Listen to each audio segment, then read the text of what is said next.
rikthyer. Këtu në sheshin e fjalës së mirë, këngës së bukur, jemi këtu në Odeon. Kemi thënë se për çdo javë vijnë anë botës njerëz të suksesshëm, ata që në kurrizin e tyre bartin një bagazh të madh krijues. Sonte kemi fatin e mirë të rrallë që ta kemi një profesoresh universitare. Zonja Zotri do të vinë në vazhdim, një protagoniste e epokave shqiptare, një profesoresh e nderuar për ju, për ne, për të gjithë, profesor, doktor Drita Kadriu. Profesoresh, mirë se erdhe. Si e profesoresh? Mirë,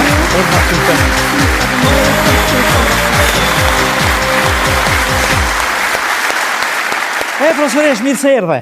Mirë se u gjej. Si e profesoresh? Mirë.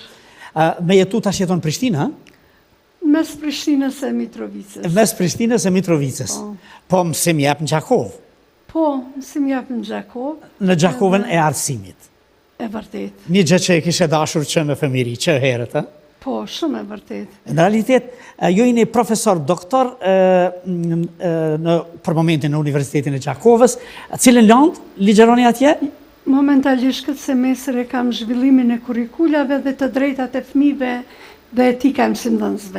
Të me thënë, lëndët pedagogjike. Zhvillimin e kurikulave. Në realitet, edhe gjatë punës, edhe vetë si profesoresh në shkollë të mesme, më pas, një jetë e kaluar në arsim. Kjo shihet nga ajo CV-a juaj, nga karriera që keni krijuar, edhe një përkushtim i rrallë, jashtë zakonshëm.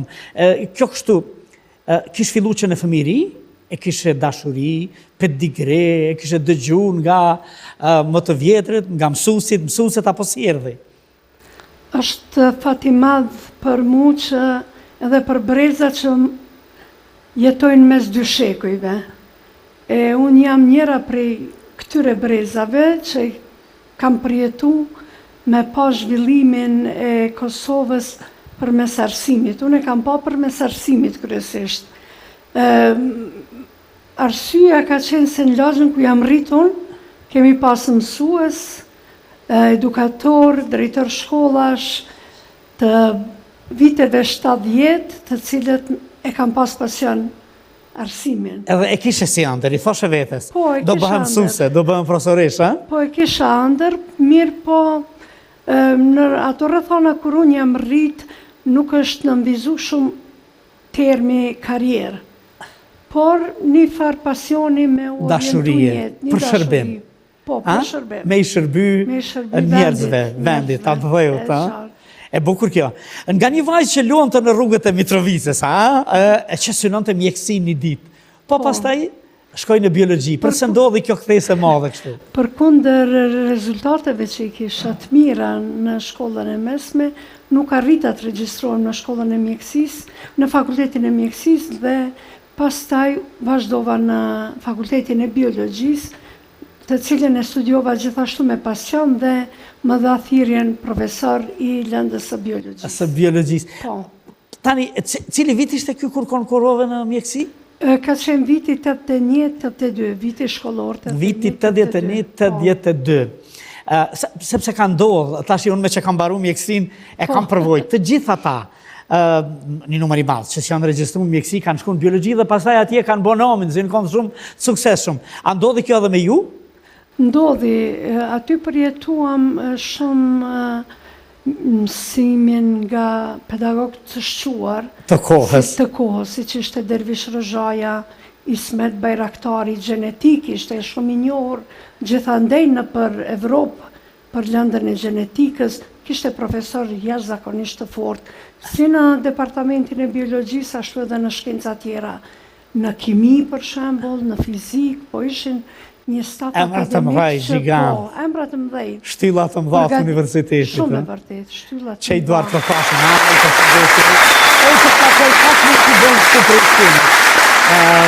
po që si duket pa mjaftueshëm i kujtojmë e i sjellim në mbamendjen tonë si ata themeltarët e arsimit, të pedagogjisë, të didaktikës, aty ku pastaj thjesht jeta juaj vazhdoi me shumë sukses. U diplomove dhe u ktheve me njëherë në Mitrovicë? Po, u ktheva në E kishe me padurim ja dhonë kontributin atë që kishe pas janë. Po, filloj një transformim edhe politik. Edhe pse kishte filluar viteve të 80-ta, po fillova me përjetu bashkë me brezin tim transformimin politik edhe brenda sistemit arsimit. Duke qenë mësimdhënëse biologjisë në shkollën atëherë është quajt 29 nëntori në Shqipël dhe viteve të 90-ta ishte një qëndrim, një komision në nivel Kosove që propozoi ndrrimet e emrave të shkollave. Këtë komision nivel Kosove udhëheqte profesori kimis Gjavit Ahmeti dhe ne si Breziri propozuam që shkolla në vend të emrit 29 nëntorit të thirrej shkolla Fazli Grejqevci. A Fazli Grejqevci. Duke pasi vizion që si Brez t'i ndrisim edhe t'i qesim në pa herojt e viteve 68-ta. Tash, para vitit 90 kishe filluar të punosh. Po, fillova të punoj. Punoje të 29 nëntori, se ndronim dot, po. Po, me 89 ato para pregaditjet shpirtore ekzistonin, që një ditë do të ndrojmë se s'bën, se kjo nuk...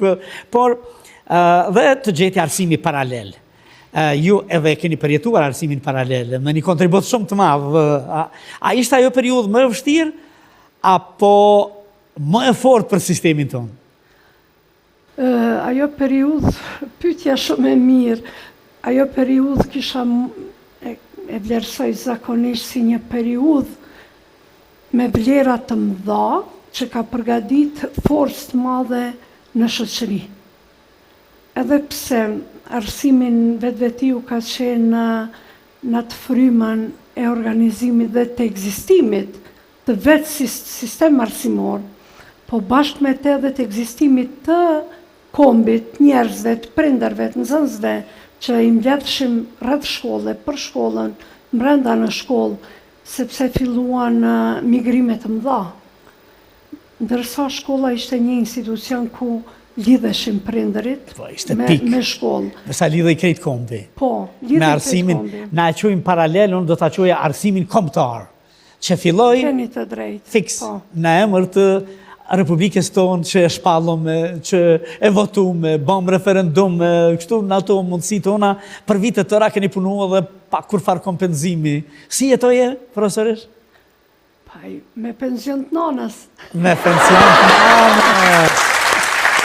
Ishin familja punonte, mbaheshin ata që ishin në sistemin qoftë shëndetësi, se kisha motrën që shërbente në nënën Teres, të tjera, motrën tjetër në Arsim, unë në Arsim, një numër i madh i familjarëve që merreshin me biznese private e që ndihmonin vëllezërit e mbulonin këtë pjesën kënej.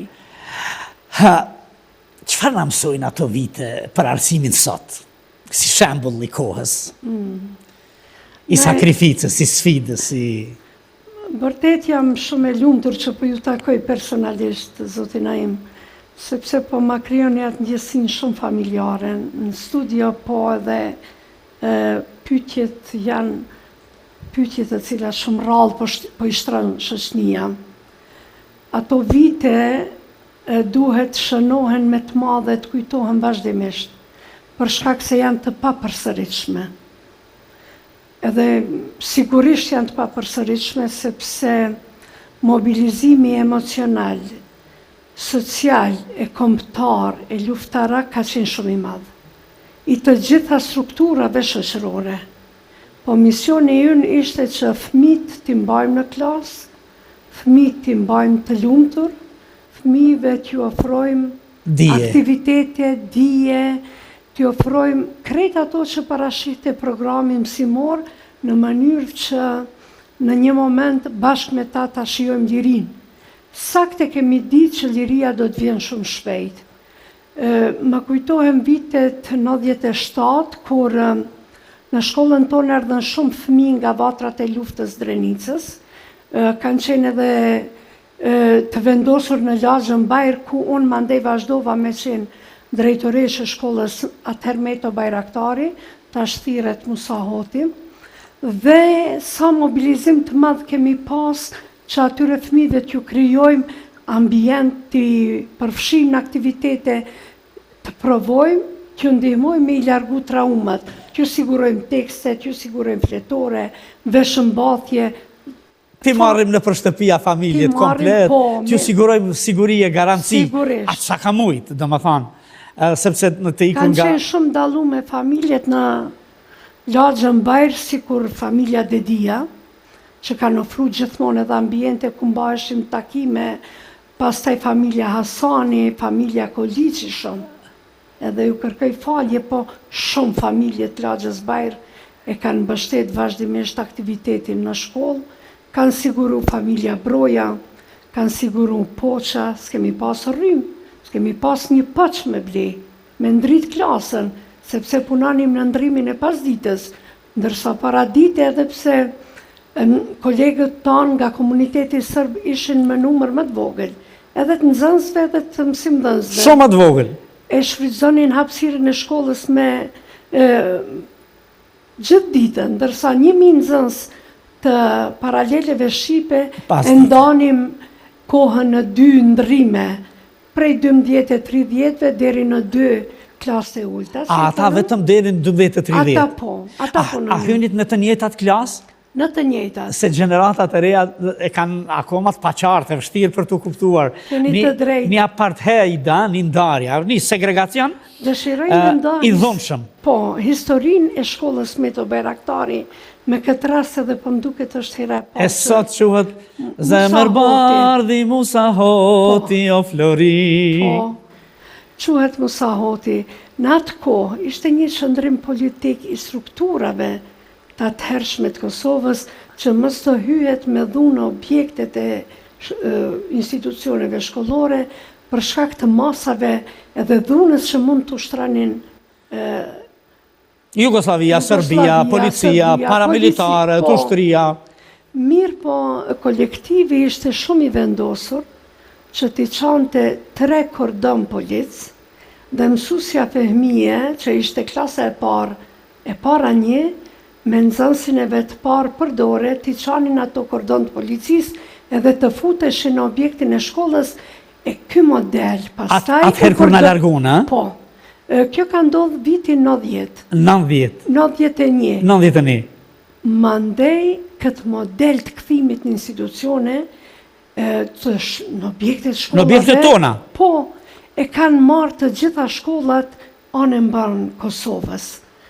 Sepse ajo frika se do të mund të gjuanin, ishin të armatosën, mund të gjuajnë ose mund të bëjnë dëme.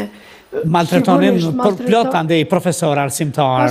Pastaj unë e gjeta se I ndanim ndrimet, kur shkova si drejtori shkolle, I ndanim ndrimet dhe arritëm me një farë mënyre që të marrim hapësira, të shfrytëzonim se s'kishim as zyre, as kulenim dokumentacione e tjera.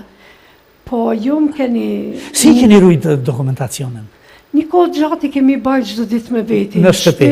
Shpi shkollë.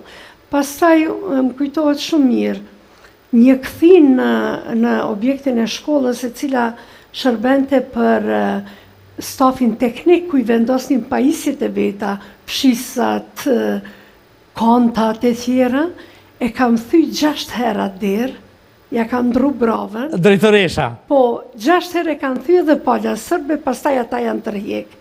E kam marrë qatë këthin si hapi parë. Tutje, hapin e dytë e kam marrë zyren e sekretarit, edhe kemi shfryzu me pedagogën, me sekretarin, po nuk kanë qenë, si me thonë, punë edhe veprimet leta. Vështira. është dash një guxim, është dash një vendosshmëri me Ata që kishin robru vendin, ishin aty edhe të armatosur edhe të gjitha, edhe shkon një drejtoresh me profesoresha, me profesor, edhe hap një derë, edhe futet aty, realisht guxim se është akt rezistence. Kjo ishte rezistenca. Sa do që e qunin paqësore, kjo ishte rezistenca. Ishte e frikshme. Profesoresh, për një fjalë goje, jam marrë në biseda informative. Për një fjalë goje, janë maltretu njerëzit, për një fjalë goje kanë përjetu me muaj të tërë burg, tortura, rraje, kështu. Unë dëshiroj t'ju them se më keni nëzit me këto pyetje kaq të bukura. Ne çdo herë edhe pse shfryzonim një objekt, çdo herë i kemi shënuar të gjitha festat, të gjitha ekspozitat e nxënësve, por që ka dalluar sepse pavarësinë tonë. Po. Ditën e flamurit, Ditën e flamurit, ditën e mësuesit, ditën e shkollës. Të gjitha festat e vendosnim ekspozitën e nxënësve në ora 12:30, në ora 6 e hiqnim. Sepse do të vinin ata me marrë, pastaj me hec. Përsëri të nesërmën që me i mësu fëmin, me pa, me ditë kush jemi, çka jemi, përmes do me thonë se cilit aktivitet. A kemi humbë sot atë frymë, sakrifice, sfide që e kemi pas, profesorish? Po mendoj në këto kohë kaq dinamike të zhvillimit shoqërisë, shkencës, teknologjisë, ka ndru fryma. Ka ndru, por... Ose ka ndru dhe kërkesat, jemi të pavarur. E kemi ushtrinë tonë, policinë tonë, të gjitha. Tash janë kërkesa, ndonjëherë dhe egocentriste, që dalin, që e pengojnë, që e humbin atë frymën e asaj sfides, sakrificës, që e ka bërë çdo njeri. Unë i ditë kam thënë, vetë ekzistenca jonë këtu, të gjallë, ka qenë rezistencë. Sigurisht, po, keni të drejtë. Edhe unë kam një thënie që ndoshta shumë shpesh në paraqitjet e mia publike e kam përdor, edhe kështu besoj që zën vend ai mendim se historikisht sa më shumë që është shtri arsimi në Kosovë, aq më shumë është ngrit pozita politike e kombit ton, po në të njëjtën kohë sa më shumë që është ngrit pozita politike, është shtri edhe arsimi në Kosovë. Prandaj tani janë kërkesat ndryshe. Kanë konvergu mirë. Po, pas luftës kemi pas dikun 23 deri 25% të njerëzve të përfshirë në arsimin e lartë, ndërsa sot se cili prind dëshiron edukim të vazhdueshëm të fëmijëve të vet, dëshiron të vijoj fakultet, të studioj, ta lidhat atë studim tash kërkesat e reja, janë që studimet lidhen me kompetencë edhe me aftësi e shkatësi, ti afrohen tregut punës që pëndron në mënyrë shumë dinamike. Do me thonë, fryma ka ndru, por unë e pëlqej një thënie të popullit që duhet me qenë njeri para zgjetash. Aspekti human e njerëzor në asnjë frymë nuk guxon me humb. Sa keni pas parasysh këtë në edukimin e nxënësve, flasim akoma para lufte jemi. Se pyetjen e ardhshme e kam ku ishit gjatë luftës. Po, sigurisht normat pedagogjike nuk janë treja, as 20 vjeçare, janë 1000 vjeçare. Sepse civilizimet janë shoqëru bashkë prej filozofëve të vjetër antik, edhe ato janë përshtat në rrethona të reja zhvillimit shoqërive. Edhe te ne i kemi mësu shumë nxënësit për aspektin human, por kjo kërkesë besoj se duhet tjetë sot edhe më e madhe. Gjithmonë. Sepse nuk e zaventson njeriun teknologjia. Sa më shumë i ditur, sa më shumë njeri. E vërtet. Në ditët e luftës, ku ishte drejtoresha? Ne kemi kalu pjesën më të madhe të luftës në Mitrovic. Në Mitrovic, aty mbete? Aty si me thone kam ndje shumë. Ishte e vështirë? Shumë e vështirë. E mendoje ku i ke nxënësat, ku i ke mësuesit? Po, ka qenë, kur kemi shku në Mitrovica, se din që kemi kalu një kolon prej Mitrovicës me shku në Shqipëri në këmbë. Dhe jeni kthy prapë? Po, jemi kthy një numër i madh. E kur i kam taku një numër të madh nxënësve në fshatin Gremnik, ku të gjithë kishim ndru në pamje, kishim ndru në veshje, kishim ndru. Nxënësit afroheshin edhe thonin, drejtoresh, a jeti? Kësha, po, unë jam, po, sa po kam qef që për ju shoh, kemi lujt me fëmi. Qëndrimi në Gremnik është një histori në vete. Kemi qëndru në shtëpi të djegurat fshatit, ku fshatarët nuk kanë qenë aty. Ata ishin zhvendos dikun tjetër. Në malet e Vulljakës kanë qenë ushtria çlirimtare e Kosovës, ndërsa rrugën asfaltume të fshatit që lidhej Klina me Gjakovën e kalonin, e kontrollonin Kolonat ushtria serbe. Paramilitar ndryshëm. Aty ka Mitrovicas që janë zhduk, sepse I kanë arrestu dhe pastaj... Po, I kanë arrestu. Po jeta ashtu është interesant, zotin ai me pas, po gabojmë që s'po I shkryj memorjet mirë, nuk ka fjalë që përshkruan atë jetë kur je refugjat në një shtëpi të djegur, e blen një 5 kg miell, 150 marka, 200 marka, do me thonë... E vështirë. është një rrugë që nuk kalohet dy herë. Dita e çlirimit të gjeti të emëruar drejtoresh, po ku të gjeti? Dita e çlirimit me 1 qershor, familjarisht kemi hypë në stacionin e autobusave në Mitrovica. A, keni shku në Ulqin. Fati njëjtë me familjen e Mihrisë, realisht. Po ka qenë ajo ofenziva e fundit që ka qenë shumë e vështirë, edhe aty në stacion të autobusave kam pa njerëz që kanë dorëzu arin e familjes komplet për 5-6 bileta të autobusit. Kanë dhënë para shumë për 5-6 bileta të autobusit. Nëna ime I kishte pas të fshehura 1.000 franga, me të cilat 20 vetë kemi ble bileta edhe kemi hypë në autobus, kemi shku për Ulqin, por ka qenë interesant se stacioni ka qenë me njerë që nuk I njehnin as parat. Nuk dojke ai shici biletave mi marë, pare ty e mendu që si kish pa kur. Për fat aty kam pasa, kanë dhënë njerëzit pare, sepse ka thonë populli jonë, shpirti ishte I ambaj. Po, thojnë malli I bardhë për ditë të zezë. Po, e kam përjetu këta. Malli I bardhë për ditë të zezë. U ktheve drejtoresh mas luftës? Po, u ktheva. Edhe ai kthim ka qenë jashtëzakonisht I pikluar, sepse objektin e shkollës e kishin pas marrë ushtria francize, dhe kemi fillu, se unë jam kthy me 15 qershor prej Ulqinit, jemi kthy familjarisht, qysh kemi shku, jemi kthy me autobus, dhe kemi fillu negociatat me nalçu objektin e shkollës. Po dikun me 5 shtator, një mësuese, më ka telefonu, më ka thonë drejtoresh, dyert e shkollës janë të hapura, nuk po shihet njeri. Kanë dalë ata. Ata e kishin lëshu objektin, por nuk e kemi ditë. Edhe kemi hy me një grupë mësimdhënësish aty, kemi pa gjithçka.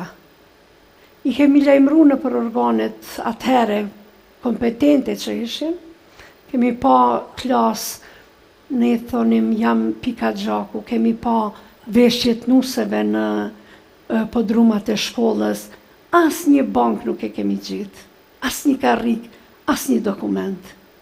Po mbi të gjitha, nuk I gjetëm 2 mësimdhënës tonë, Fatime Gjakën, mësuesën e kulturës fizike, dhe arsimtarin e artit figurativ, Murat Eminin, I cili ishte vra me gjithë djalë, ndërsa Fatimja me gjithë bashkëshortin.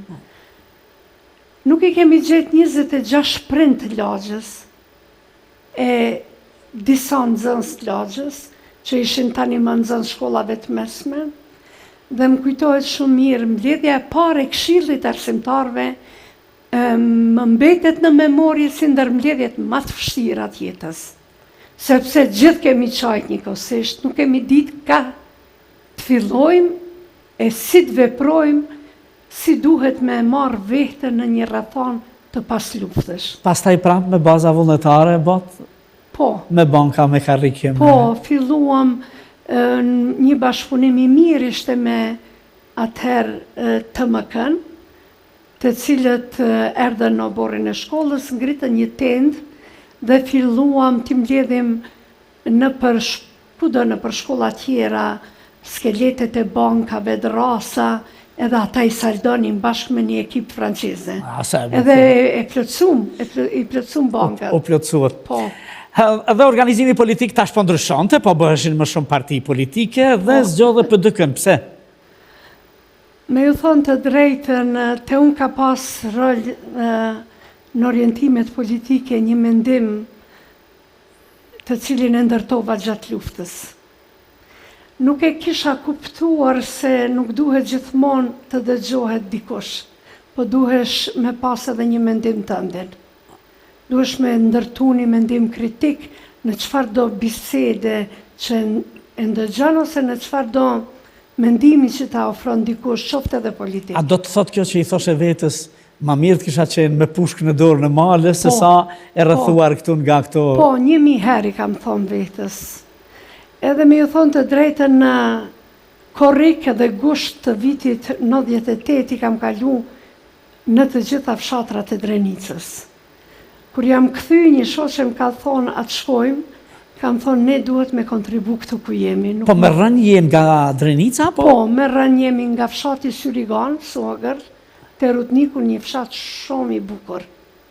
Jashtëzakonisht i bukur. Edhe kështu e ndërtova mendimin politik, se shoqërive nuk i duhet një mendim, por i nevojiten mendimet plurale edhe parti të ndryshme, sepse zhvillimi do t'jetë më i shpejt. Shumë ndjeva mungesën e të mos qenurit ushtare, kam shërby mjaft për të gjithë, mirë po drejt për drejt ushtare nuk kam qenë. Nuk ke qenë? Motra ime vogël. Ke qenë ushtare kombit? Po. Një mësus? Ishe mësuse. Pesha e mësusit dhe pesha qilit smatën. E vërtet. Me azë. Po, shumë e vërtet. Dhe studimet postdiplomike i fillove me një herë, se ishte kjo një ëndër, një dëshirë? Po, unë zhvillimin profesional dhe akademik e kom qu si paralel, po kam qenë shumë e fokusuar pas lufte të zhvillimi profesional. Edhe jam shumë e përmbushur me atë aspekt, sepse përmes trajnimeve, duke njoft andragogjin si shkencë e cila i përgadit të rriturit si të mësojnë, e kam mësu vetë vetën. Po i kam mësu edhe qindra, mija, mësimdhënës, anë e këndë Kosovës, përmes trajnimeve në programe ndryshme.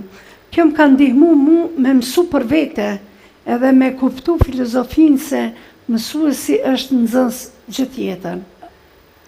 Mandej vazhdova falë ati vështrimit që më dhanë të tjerët se duhet edhe zhvillimi akademik, vazhdova, përfundova studimet në master në drejtimin e udhëheqjes arsimore që më sfidon të shumë.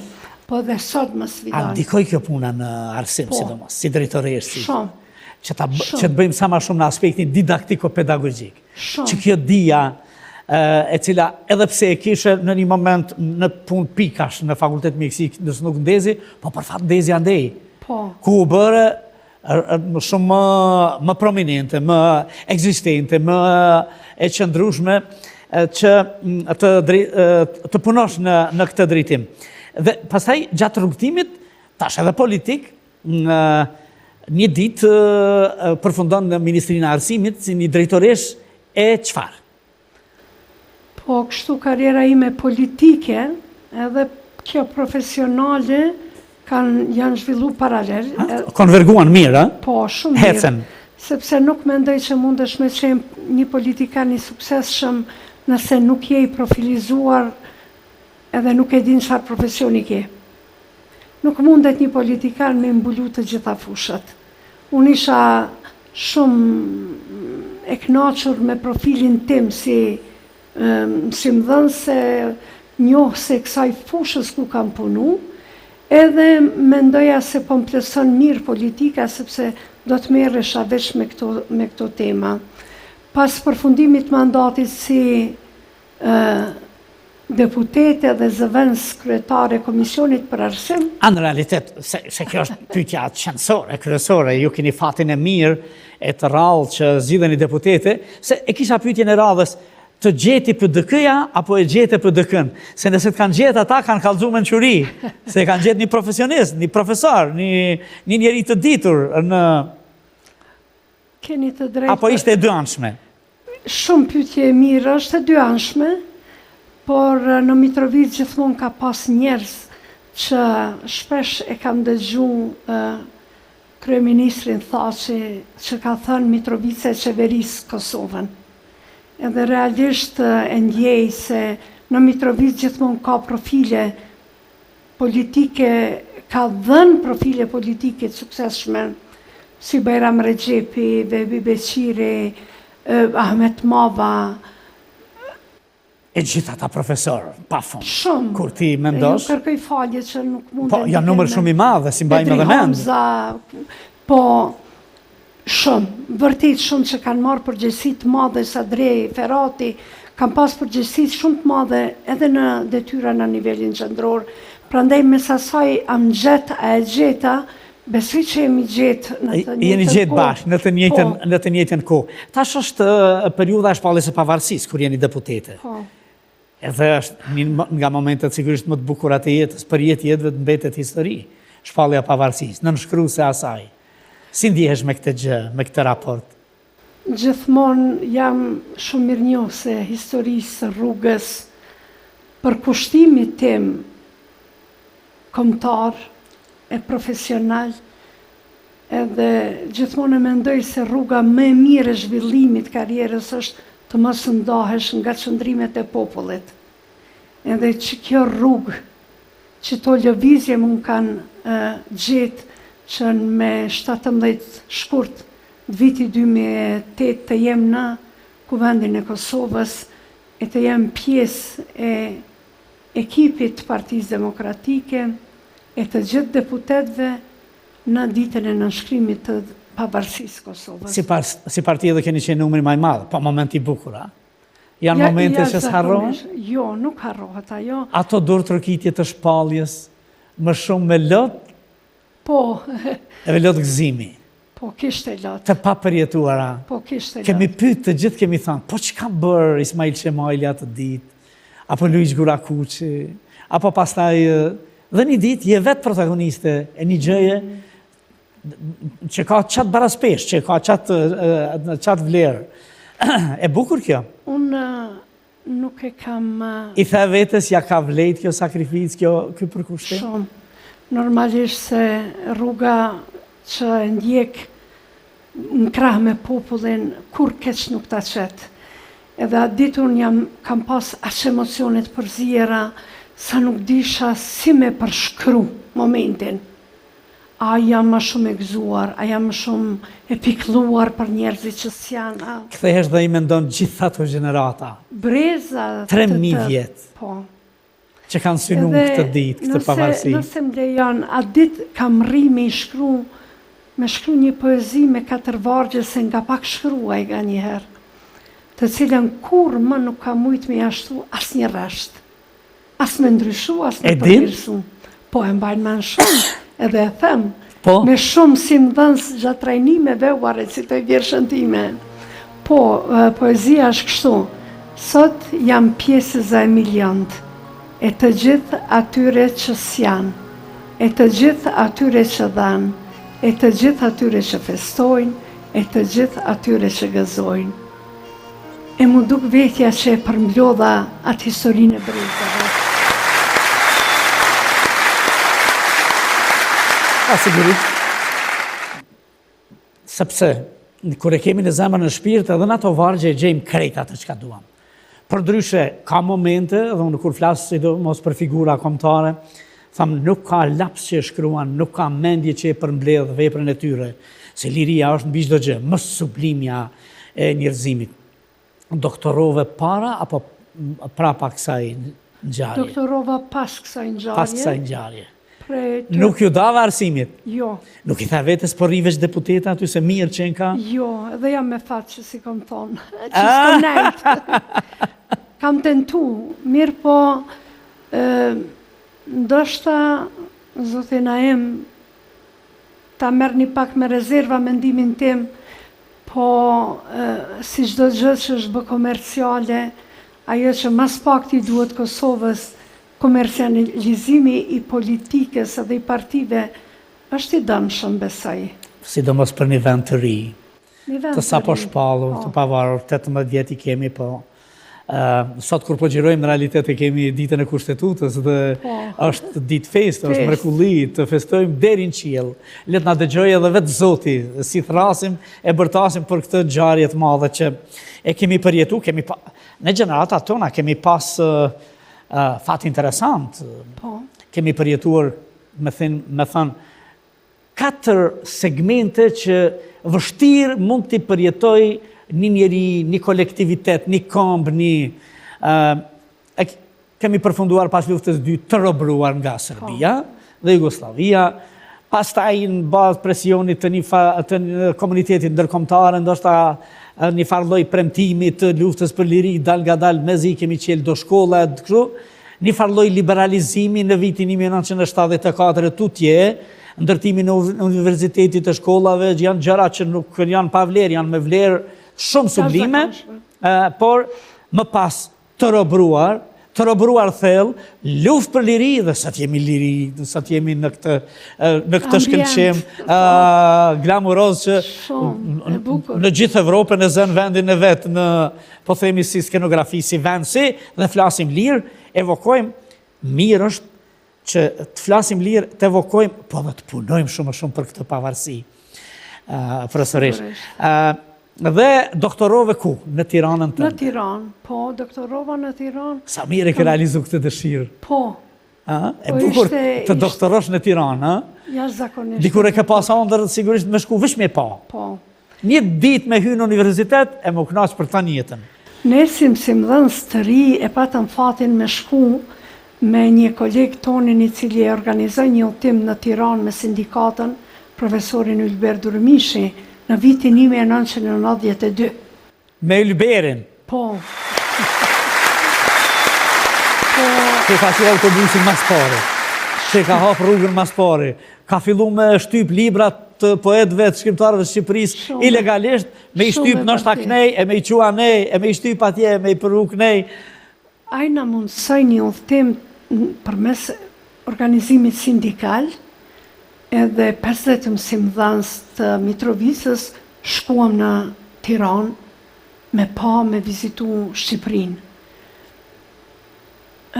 Kisha një porosi prej babës tim që merre me rezervë pak se Shqipëria është vend i izolum. Nuk i besoja. Po, kemi shku, kemi taku njerë shumë të rëndësishëm, njerë që na kanë ofru një frym besimi, një frym të vullnetit se do të bëhet mirë edhe në Kosovë. Prandaj kthimi përsëri në Tiranë me studime të doktoratës më përmbushi shumë.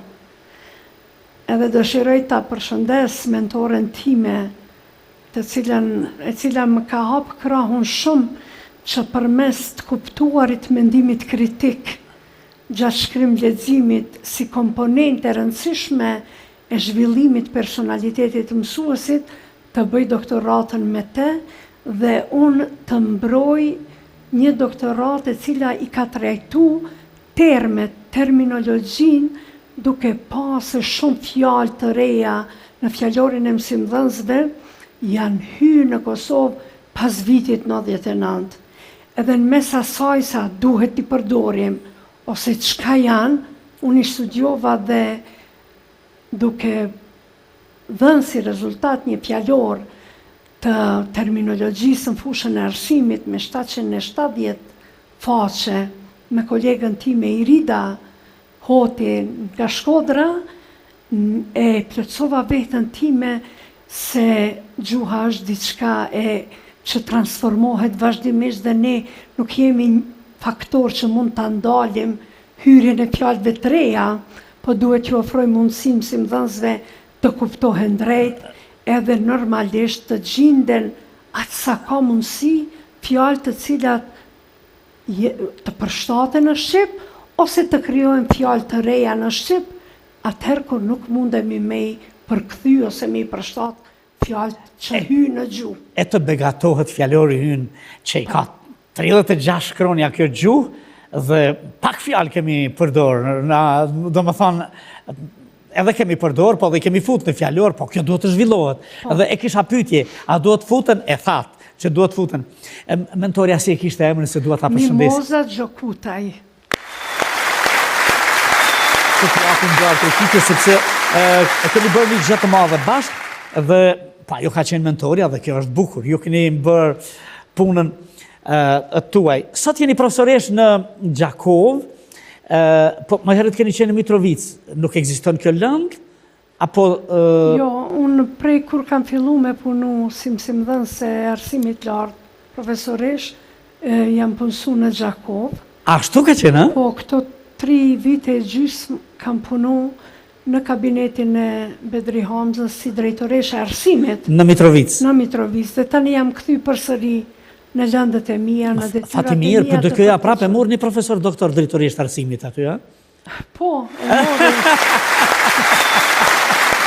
Po, Bedriu, profesionist i madh, ata që janë profesionistë më vaj edhe kërkojnë punë profesionale, edhe i thrasin profesionistët. Tash mirë do t'ishte që edhe në parti edhe në të ardhmen nëse rastisht edhe hynë qeveri me bë po të njëjtën gjë. Profesoresh e nderuar, kam disa pyetje me qujtë sfiduese, sepse kam pas dëshirë një farlloj përshkrimi të CV-s tuaj kronologjikisht që na keni thënë aq bukur. Falenderoj shumë për këtë javë. Shumë bukur. Sistemi arsimor në Kosovë gjithmonë është më vështirë nga aspekti pedagogjik me ushtru pyetja. Kështu që ju falenderoj për pyetjet. A është sistemi arsimor në Kosovë sot më i mirë apo vetëm më modern? Nga periudha juaj i sfidave, sakrificave. Sa pyetje e vështirë, o Zot. Sistemi arsimit sot është modern, po gjithashtu i ka vështirësitë e veta kogja të mëdha, sepse arsimi nuk duhet të politizohet, po kërkon një qasje gjithë shtetërore ose gjithë kombëtare, gjithë partijake, mos me ndërhy në sistem politika ditore, po të krijohen politika zhvillimore. E tani ne që po e përjetojmë ndërrimin e pushteteve shpesh, i shohim edhe aty këtu ndonjë rezultat, po i shohim edhe pasojat e politizimit. E ndërhyrjeve, Po sashrisht në udhëheqje arsimore. A kemi ma shumë diploma apo dije reale?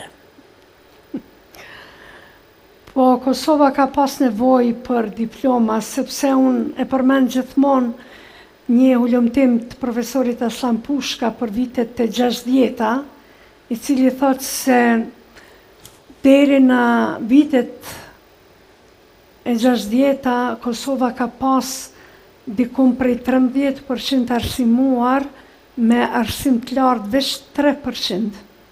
Aty këtu, së më kujtohen ndoshta shifrat sakt, po, kjo është studimi i tij.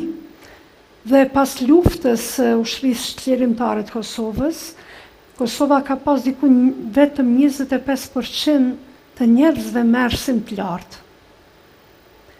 Tendenca dhe trendi ka qenë i rritjes së përfshirjes të popullit, nevoja me u zhvillu në arsim të lartë.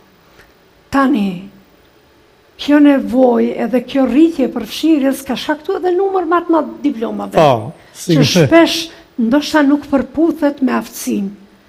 Po tani kemi atë komponentën e re, tregu i punës, që ty një punëmarrës nuk të merr veç pse e ke diplomën nëse nuk e ke edhe dijen. Nuk bëhet operacioni pa kirurgun super profesionist. Sigurisht. A janë si më dhënë sa duhet të mbështetur sot, apo janë të lënë vetëm? Unë shumë shpesh e kam konstatu edhe ndjej që mësimdhënësit janë të lënë vetëm. Nuk mundet reforma me ndodhë në nivele politikash edhe qeverishës, pavarësisht cila është, nuk e kam atë gajle, po reforma ndodhë në klasë. Në klasë, mësimin e mbanë mësimdhënësi. Nuk mundet spontanisht me ndodhë ndryshimi edhe transformimi nëse ajo nuk ndodhë në klasë. Prandaj unë shumë shpesh e them që mësimdhënësit i kemi lënë vetën për një periudhë bukur të gjatë. Nuk duhet.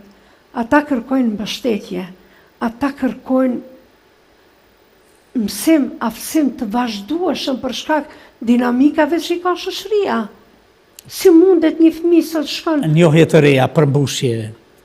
Një fëmijë shkon i informum sot në shkollë, ndërsa mësimdhënësi duhet të pret 3-4 vjet për një trajnim.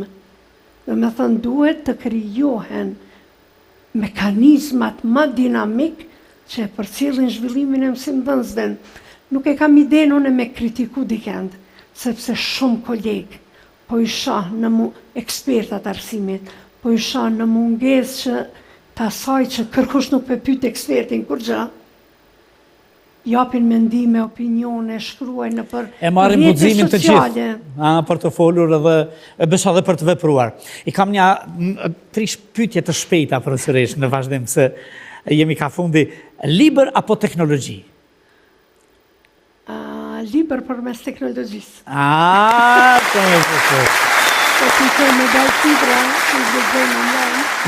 Po libri është, unë besoj shumë të fuqia e librit. E librit. Edhe inkurajoj studente mi, po edhe njerëzit familjarët, kur i shoh që prindi nuk është model për fëmijën, prindi nuk lexon kur.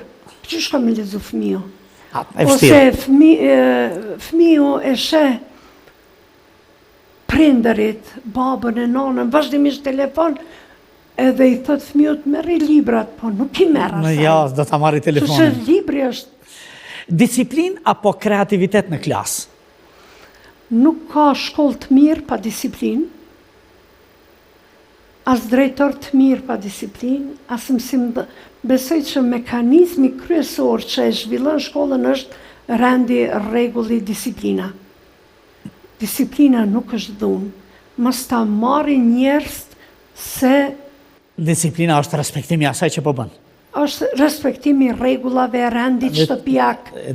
Nuk e drejta e një njeriu përfundon aty ku fillon e drejta tjetrit. Fiks. Dhe jo disiplina është anarkita që. Anarki. Absolutisht. Nuk mund të ketë institucion arsimor të rregullt pa disiplinë. Qoftë disiplinën e mësimdhënësve, mbajtjen e mësimit, qoftë disiplinën e nxënësve, mbajtjen e rregullit, eliminimin e dhunës, bullizimeve etj. Pra disiplina të çon në kreativitet, ndërsa të menduarit kreativ është niveli më i lartë sipas taksonomisë së Blumit i të menduarit.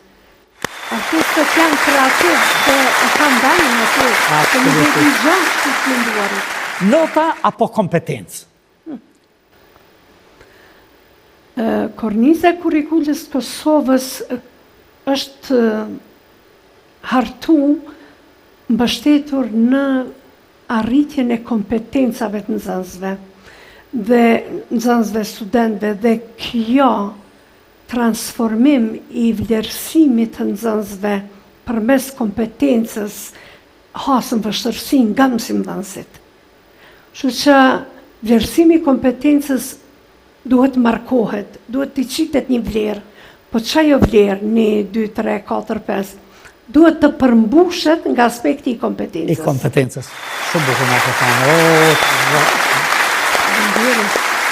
Profesoreshën nderuar, na kanë thënë gjëra shumë bukura. Unë e tham shpesh herë, nuk është të tham për të thënë edhe për të dhënë të tërën. E besoj që do të jemi prapë bashkë në ndonjë emision, sepse është shumë e rëndësishme. Unë si puna juaj i quaj margaritar të emisionit që na sjellin gjëra shumë bukura, përvoja interesante, na japin formula zgjidhje dhe kjo është shumë e bukur. Nëse do të takonit veten tuaj 18 vjeçare, çfarë këshille do të jepnit?